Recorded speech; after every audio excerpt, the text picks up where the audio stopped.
Guys, how's it going? Welcome back. Different rests for recurve bows or traditional bows, if you will. Okay, now of course it has to be a bow that has a shelf system, has to have a burger hole for mounting things. Otherwise, you're kind of screwed. Okay, for any of these. Anyhow, so shelf shooters, you have different options of different types of shelf and sidewall pads. Okay, and this is not an option I would go for considering the size of it. It's not big enough. Too much of the wood is still exposed, and you really do need to cover the entire shelf. So, but if you must buy it, this is an option. But keep in mind, if you're looking at the picture where the person is bending it, you'll see that there's hairs. Those hairs have to move forward toward the front. They have to lay down as the arrow is going from the back of the riser to the front. They have to be laying down so that it's a smooth run, because if you go the other direction with it, which is not that hard to do, yeah, you're going to be having some problems with shooting arrows. You're going to slow them down. You could knock them off course just on launch. I mean, and if you have a carpet style, even the carpet has a fiber in it that goes one direction or the other. So just be aware, okay? Honestly, though, I would not buy one that looks like this when it's mounted. It needs to cover the entire shelf properly, okay? And they have their triangle actually in the wrong spot, too, on the sidewall. So just goes to show, I mean, Anyhow, but with that system, you're shooting feathers only, okay? With rests that look like this, you will only be shooting feathers. Now you're going to say why? Why can't I just shoot plastic fletches, okay, plastic vanes? Well, because they're not forgiving like feathers are, and they always tend to catch and knock the arrow off one direction or another in the wrong way. And that means that you don't get to hit the broadside of the barn on a good day. You might be absolutely lucky, maybe, to hit either the bullseye or possibly near it, but you're never going to group anything worth a crap if you do that. So you need to shoot feathers. That's why. Trad bows, you always shoot feathers generally, okay? There are some exceptions that may help us out, though. Stay tuned. Keep watching, okay? Now, even though these plastic ones do wear over time, it's going to take a crumb load of shots to get them to wear out. But it's nice to have spares on hand. And you can get these for left-handed bows or right-handed bows. As far as the pad is concerned, for shooting off the shelf with the pad and the triangle, those are universal no matter what. It doesn't matter. There's nothing specific. But anything with a hook system, oh yeah, they're specific left to right. All right. Now, drop rests you cannot use. They do not work on recurves. Okay. They don't work on any long or traditional bow. However, there is a small chance, if I am right, and I need to be able to test this, obviously, at some point, this system may work because it's taking the shape of your arrow, okay, which means your oddball out would face the bottom on the inside, and then your other two would go into here. But if you adjust things so that your oddball out of your fletch is actually up in the middle, then there's little to no contact there. And the same with the sides, there should be little to no contact, which means you should, in theory, be able to shoot feathers through this, but guaranteed you can definitely shoot fletches. And this will mount on a recurve bow, all right? So there you go. They will work on recurves, but if you want to shoot just straight out plastic vanes only, then you can use this or a full whisker biscuit. Now, with this, you may or may not be able to still sight down the arrow on your traditional bow. Whisker biscuit, you're not sighting nothing down that arrow. You are going to have to either install a pin sight on your other two mounting holes, which you should have if you've got a burger hole, which you're going to need to mount this anyway. And if you've got this hole, you should have the other two screw holes that are for mounting either a quiver or a sight or a combination of both depending on the mounting system you're working with. Okay, so yeah, that's another option that can work. Okay, I prefer them further apart from each other, like this style here. The brushes are further apart, which makes a lot more sense, especially for deeper brushes, or sorry, deeper fletches, taller fletches. Okay, this would actually make more sense with this style. And you can get replaceable brushes, but I'm going to tell you right now, for what they're charging for the replacement brushes for a 3-pack, you might as well just buy a whole new unit. It's cheaper. Okay, literally, it really is cheaper in the long haul. Anyway. Moving on, there's also this different quality grade of one that's slightly different grade. Can work, obviously. Don't know how good this brand is. I just bought the off-brand myself for my left-handed bow, which look like this, okay? And they work, and I'm happy with it. It's fine. I just shoot feathers off mine anyhow, because that's all that can support anyway. Then, of course, we got our whisker biscuits, which they start out at $12. They could be $10, could be, who knows, depends on what you're going for. Here's an entire kit here that you can get a lot of goodies with. And for this, they give you a front sight. They give you the tri-brush system. They give you what looks like, I guess, is that a belt or a wristband? I'm not entirely sure. They got the rubber with the peep. The whole enchilada. And they give you... what is the string for here? Got the rubber dampener. I don't know what the... It doesn't even say what the string is for. Beats the hell out of me. Oh, unless that's D-loop string. Yeah, it's probably D-loop string. And, yeah, that's a wristband. Okay. Now we know what that is. Alright. We're good. It's a weird kit. It's pretty straightforward, plainy Janey stuff. So plain that it doesn't look like what we normally see. Okay. You got this style. Okay. Limited to no adjustability, kind of varies with mileage on these things, what they can and can't do. You can use a plunger with these too, which is kind of handy. It looks like we have a little bit of adjustability, possibly from the back end, but I don't like how short that pin is. That's too short for my comfort. You know, it honestly is. I really don't think I would trust that one. And see, this is what you gotta know. You gotta know what lengths are about and what if something looks right or not. You know, like correct, right? What other options have we got here? Straight out plunger. Well, that doesn't do you any good with it. The other half. There's one by itself. This is just a straight out rest. It has, you know, some adjustability to it. It's got a much longer hook to it from the looks of it.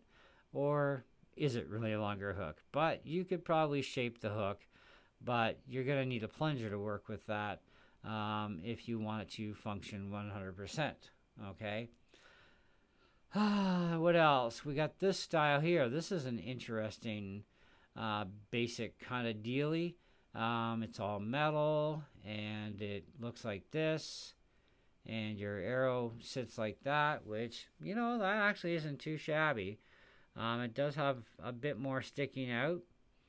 Could be doable. Could be, you know. But again, you're only shooting feathers off of these, okay? Remember, we talked about the tri-brush system. You can definitely do plastic veins, but feathers probably as well. Whisker biscuit, no chance. This True Glow one, this has some really good promise to it. For being able to shoot feathers or veins without any issues. Okay, and True Glow is some pretty good stuff. And some of their stuff may look a bit on the cheapy side, but it actually works quite well. Especially, I've got a front sight on my bear bow that's actually True Glow, and it's or no, it's Trophy. Sorry, it's not True Glow. It's Trophy Ridge, and even for Trophy Ridge, that's pretty good. But even the True Glow stuff is pretty good, even for being just plastic. It does look kind of cheapy, but it does work pretty good. But if you want like all metal stuff, I get it. I mean, I prefer metal myself, so you know. But this actually looks pretty good like this, though.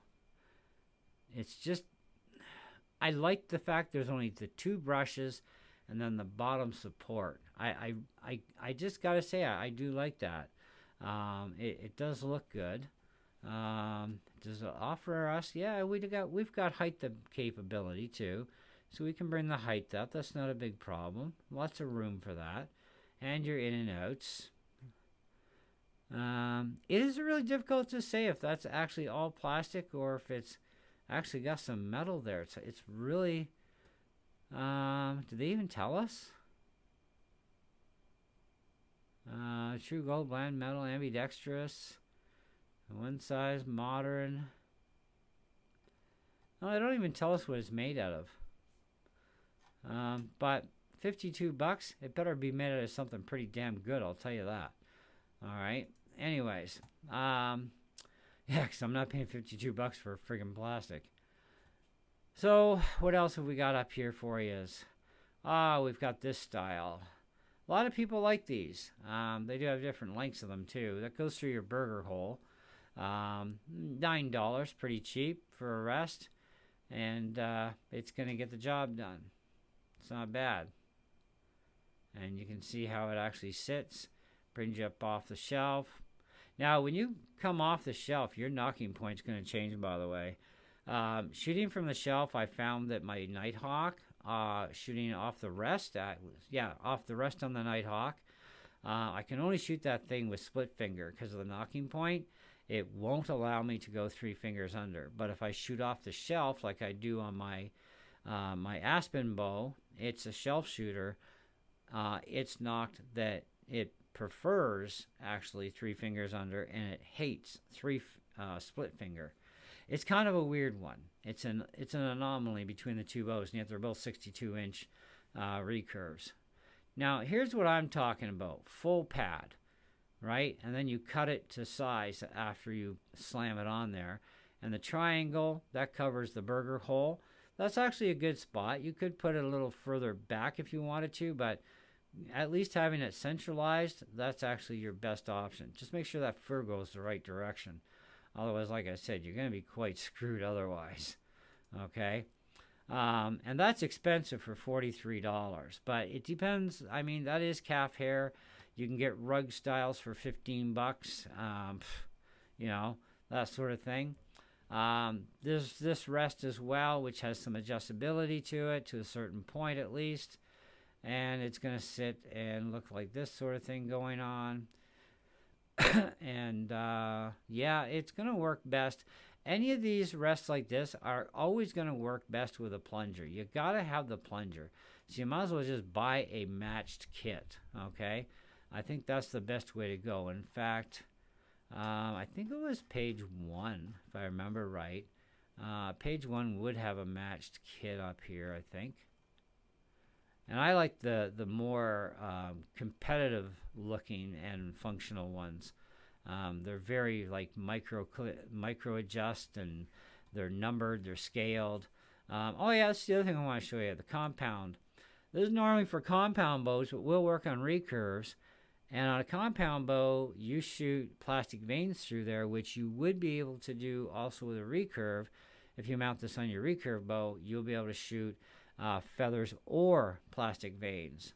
This is actually probably your best and safest option without any room for error. I had one of these on my Martin Magnum Phantom, and it was fantastic. I really liked it.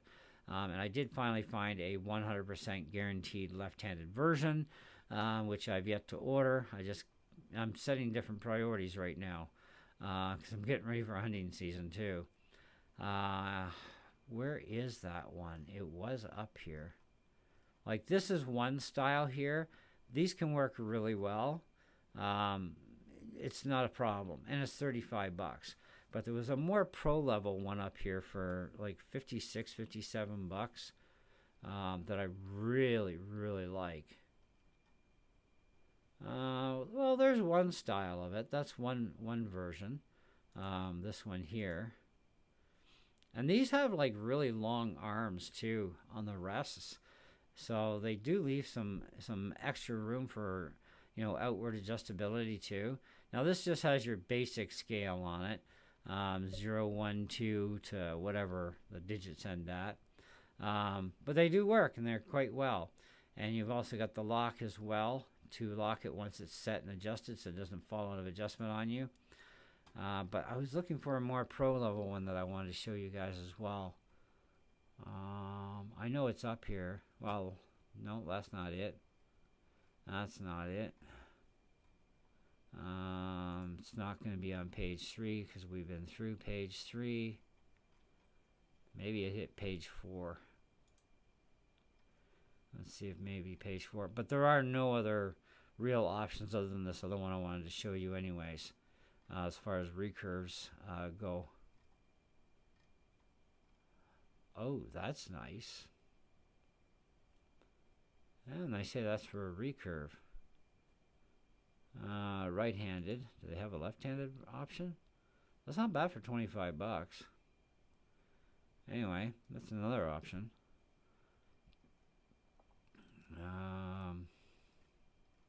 My apology, guys. I saw it up here earlier.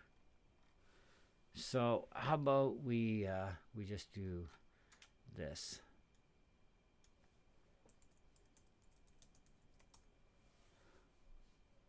Yeah, we don't need toilet bowl stuff.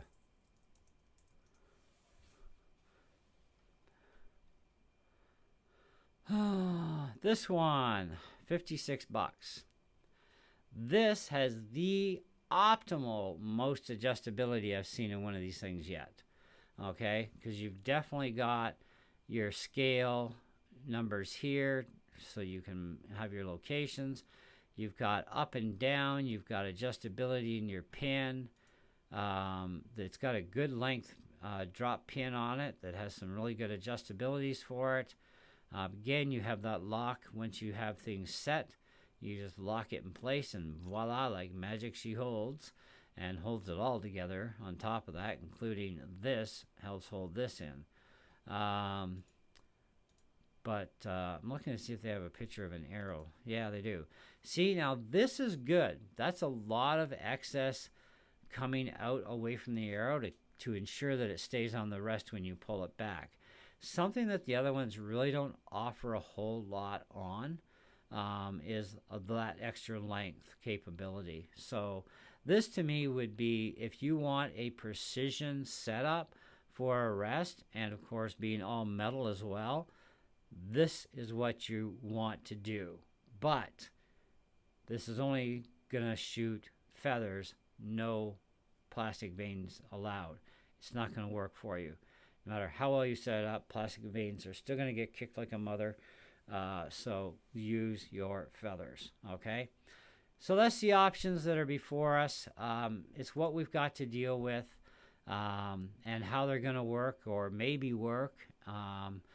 So take it for what you will. I'm just letting you know what you can and can't shoot through these things, these different types of rests, and why.